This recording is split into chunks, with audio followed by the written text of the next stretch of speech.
Maker to king ಬುಧವಾರ ಡಿಕೆಶಿ ಪಟ್ಟಾಭಿಷೇಕ ಜಾತಿ ಸಮೀಕರಣದ ಕ್ಯಾಬಿನೆಟ್ ಯಾರಿಗೆ ಲಕ್ ಯಾರಿಗೆ ಶಾಕ್ ಕೆಪಿಸಿಸಿ ಸಾರಥ್ಯ ಯಾರಿಗೆ ಹೇಗಿದೆ ಡಿಕೆಶಿಯ ಲೆಕ್ಕಾಚಾರ ಇದು ಶಿವಕುಮಾರ ಪರ್ವ ನ್ಯೂಸ್ 18 ಬಿಗ್ ಕವರೇಜ್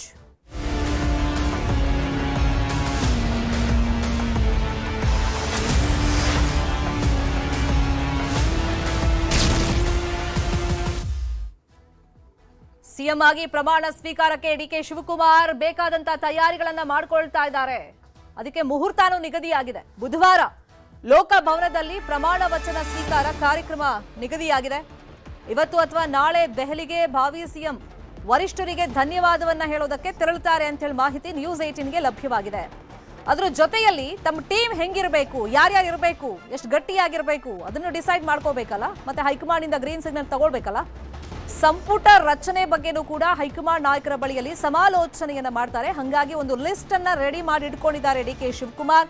ಆ ಪಟ್ಟಿಯ ಜೊತೆಯಲ್ಲೇ ದೆಹಲಿಗೆ ತೆರಳುತ್ತಾರೆ. ಬಹುತೇಕ ಇವತ್ತು ತಪ್ಪಿದ್ರೆ ನಾಳೆ ದೆಹಲಿಗೆ ಹೋಗ್ತಾರೆ ಅಂತ ಹೇಳಿ ಮಾಹಿತಿ ಇದೆ.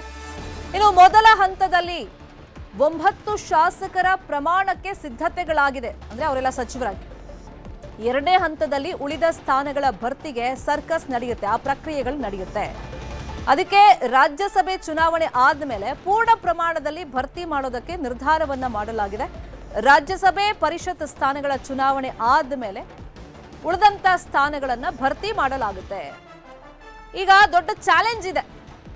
ಸಚಿವ ಸಂಪುಟ ರಚನೆ ಸಂದರ್ಭದಲ್ಲಿ ಮಂತ್ರಿ ಸ್ಥಾನ ಕೈ ತಪ್ಪಿದ್ರಿಂದ ಅಸಮಾಧಾನದ ಭೀತಿ ಇದೆ. ರಾಜ್ಯಸಭೆ ಚುನಾವಣೆಗೆ ಮತ ಹಾಕಲ್ಲ ಅನ್ನೋ ಆತಂಕನೂ ಇದೆ. ಚುನಾವಣೆಗಳ ಬಳಿಕ ಪೂರ್ಣ ಪ್ರಮಾಣದಲ್ಲಿ ಸಂಪುಟ ರಚನೆಗೆ ಚಿಂತನೆಯನ್ನ ಮಾಡಲಾಗಿದೆ.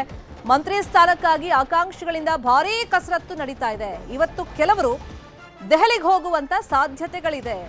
ಅಂದ್ರೆ ಸಂಪುಟದಲ್ಲಿ ತಮಗೆ ಸ್ಥಾನಮಾನ ಬೇಕು ಅಂತ ಹೇಳಿ ಡಿಮ್ಯಾಂಡ್ ಅನ್ನ ಇಡೋದಕ್ಕೆ ದೆಹಲಿಗೆ ಹೋಗುವಂತ ಸಾಧ್ಯತೆಗಳಿದೆ. ಈಗ ಹಿರಿಯ ಶಾಸಕರಿಗಿರುವಂತ ಆತಂಕ, ತಮ್ಗೆ ಅವಕಾಶ ಕೊಡ್ತಾರೋ ಇಲ್ವೋ, ಯಾಕಂದ್ರೆ ಯುವ ಮುಖಗಳಿಗೆ ಹೊಸಬರಿಗೆ ಆದ್ಯತೆ ಕೊಡ್ತಾರೆ. ರಾಹುಲ್ ಗಾಂಧಿಗೆ ಈ ಬಗ್ಗೆ ಒಲವಿದೆ ಅಂತ ಗೊತ್ತಾಗ್ತಾ ಇದ್ದಂಗೆ ಸಹಜವಾಗಿ ಒಂದು ಆತಂಕ ಇದೆ. ಮೊದಲ ಹಂತದಲ್ಲಿ ಸುಮಾರು 8 ರಿಂದ 10 ಜನ ಅಂತ ಹೇಳ್ತಾ ಇದ್ದಾರೆ. ಎಕ್ಸಾಕ್ಟ್ ಆಗಿ ಎಷ್ಟು ಅಂತ ಹೇಳಿ ಬಹುತೇಕ ನಾಳೆ ನಾಡಿದ್ರಲ್ಲಿ ಗೊತ್ತಾಗುತ್ತೆ. ಸದ್ಯಕ್ಕೆ ಮೊದಲ ಹಂತದಲ್ಲಿ 9 ಮಂದಿ ಶಾಸಕರು ಮಂತ್ರಿಗಳಾಗಿ ಪ್ರಮಾಣ ವಚನವನ್ನ ಡಿಕೆ ಶಿವಕುಮಾರ್ ಜೊತೆಯಲ್ಲಿ ಅದೇ ವೇದಿಕೆಯಲ್ಲಿ ಸ್ವೀಕಾರ ಮಾಡ್ತಾರೆ ಅಂತ ಹೇಳಿ ಮಾಹಿತಿ ಇದೆ. ಇದೇ ವಿಷಯವಾಗಿ ಇನ್ನಷ್ಟು ಡೀಟೇಲ್ ಆಗಿ ಇನ್ಫಾರ್ಮೇಶನ್ ಅನ್ನು ಕೊಡ್ತಾ ಹೋಗೋದಕ್ಕೆ ನೇರ ಸಂಪರ್ಕದಲ್ಲಿ ಕನೆಕ್ಟ್ ಆಗಿದ್ದಾರೆ ನಮ್ಮ ಪೊಲಿಟಿಕಲ್ ಬ್ಯೂರೋ ರಿಪೋರ್ಟರ್ ಹೆಬ್ಬಾಕ ತಿಮ್ಮೇಗೌಡರು. ತಿಮ್ಮೇಗೌಡ್ರೆ, ಈಗ ಮುಖ್ಯಮಂತ್ರಿ ಆಸೆ ಏನಿತ್ತು ಅದು ನನಸಾಗ್ತಾ ಇದೆ. ಈ ನಿಟ್ಟಿನಲ್ಲಿ ತಮ್ಮ ಟೀಮ್ ಎಷ್ಟು ಬಲಿಷ್ಠವಾಗಿರ್ಬೇಕು ಅನ್ನೋದನ್ನ ಡಿಕೆಶಿ ಡಿಸೈಡ್ ಮಾಡಬೇಕು ಅಂತಂದ್ರೆ ಹೈಕಮಾಂಡ್ ನಿಂದಲೂ ಕೂಡ ಅಸ್ತು ಅಂತ ಹೇಳಿ ಒಂದು ಗ್ರೀನ್ ಸಿಗ್ನಲ್ ಸಿಗಬೇಕು. ಆ ನಿಟ್ಟಿನಲ್ಲಿ ಈಗ ಪೈಪೋಟಿಗಳು ಹೆಂಗ್ ನಡೀತಾ ಇದೆ? ಮೊದಲ ಹಂತದಲ್ಲಿ 9 ಮಂದಿ ಶಾಸಕರು ಯಾರೆಲ್ಲ ಪ್ರಮಾಣ ವಚನ ಸ್ವೀಕಾರ ಮಾಡ್ತಾ ಇದ್ದಾರೆ, ಮತ್ತೆ ಡಿಕೆಶಿಗೆ ಈ ಸಂಪುಟದಲ್ಲಿ ಸೇರಿಸಿಕೊಳ್ಳುವಂತ ಕುರಿತಂತೆ ಚಾಲೆಂಜಸ್ ಏನಿದೆ?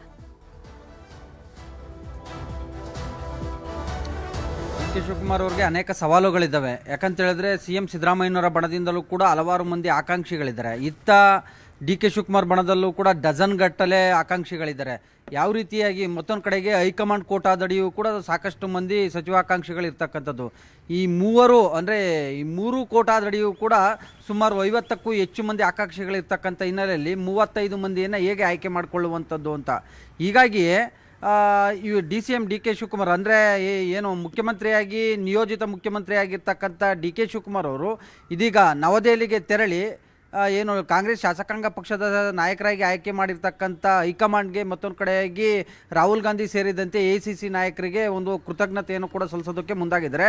ಅದರಂತೆ ಇವತ್ತು ಸಂಜೆ ಅಥವಾ ನಾಳೆ ನವದೆಹಲಿಗೆ ತೆರಳಿ AICC ನಾಯಕರನ್ನ ಭೇಟಿ ಮಾಡ್ತಾರೆ. ಮತ್ತೊಂದು ಕಡೆಯಾಗಿ ಬುಧವಾರ ಸಂಜೆ 4:05ಕ್ಕೆ ಏನು ಪ್ರಮಾಣ ವಚನ ಕಾರ್ಯಕ್ರಮ ನಡೀತಾ ಇದೆ, ಆ ಒಂದು ಪ್ರಮಾಣ ವಚನ ಕಾರ್ಯಕ್ರಮಕ್ಕೆ ರಾಹುಲ್ ಗಾಂಧಿ, ಪ್ರಿಯಾಂಕಾ ಗಾಂಧಿ, ಸೋನಿಯಾ ಗಾಂಧಿಯವ್ರಿಗೂ ಕೂಡ ಆಹ್ವಾನವನ್ನು ಕೊಡೋದಕ್ಕೂ ಕೂಡ ಮುಂದಾಗಿರ್ತಕ್ಕಂಥದ್ದು.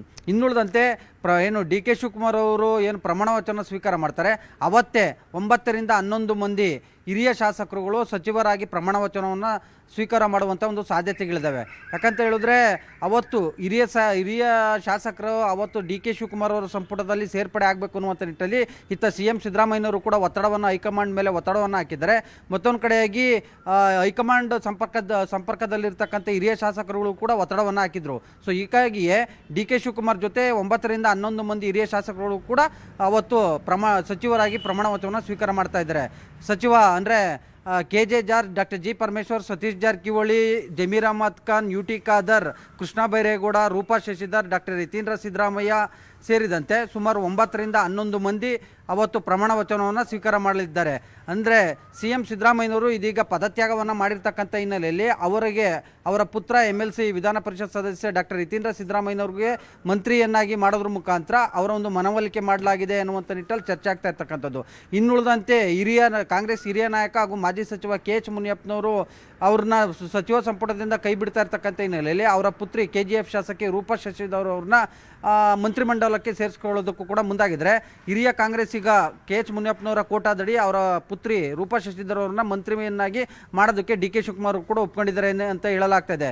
ಇನ್ನುಳಿದಂತೆ ಮಾಜಿ ಸಚಿವೆ ಲಕ್ಷ್ಮೀ ಹೆಬ್ಬಾಳ್ಕರ್ ಅವರು ಕೂಡ ಅವತ್ತೇ ಪ್ರಮಾಣ ವಚನವನ್ನು ಸ್ವೀಕಾರ ಮಾಡ್ತಾರೆ ಅನ್ನುವಂಥ ನಿಟ್ಟಲ್ಲಿ ಕೂಡ ಚರ್ಚೆ ಆಗ್ತಿದೆ. ಹೀಗಾಗಿ 9 ರಿಂದ 11 ಮಂದಿ ಅವತ್ತು DK ಶಿವಕುಮಾರ್ ಅವರ ಸಂಪುಟಕ್ಕೆ ಸೇರ್ಪಡೆ ಆಗ್ತಾರೆ. ಇನ್ನುಳಿದಂತೆ ರಾಜ್ಯಸಭಾ ಚುನಾವಣೆಯ ಬಳಿಕ ಇನ್ನುಳಿದಿರ್ತಕ್ಕಂಥ ಸಂಪುಟಕ್ಕೆ ಇನ್ನುಳಿದಿರ್ತಕ್ಕಂಥ ಸಚಿವರನ್ನ ಅವತ್ತು ಆ ಒಂದು ರಾಜ್ಯಸಭೆ ಮತ್ತು ವಿಧಾನ ಪರಿಷತ್ ಚುನಾವಣೆ ಬಳಿಕ ಚರ್ಚೆ ಮಾಡಿ, ಹೈಕಮಾಂಡ್ ಜೊತೆ ಚರ್ಚೆ ಮಾಡಿ, ಆ ಬಳಿಕ ಪಟ್ಟಿಯನ್ನು ಫೈನಲ್ ಮಾಡಿ ಸಂಪುಟಕ್ಕೆ ಫುಲ್ಫಿಲ್ ಮಾಡಲಾಗುತ್ತೆ ಅಂತ ಹೇಳಲಾಗ್ತಾ ಇರುವಂತದ್ದು.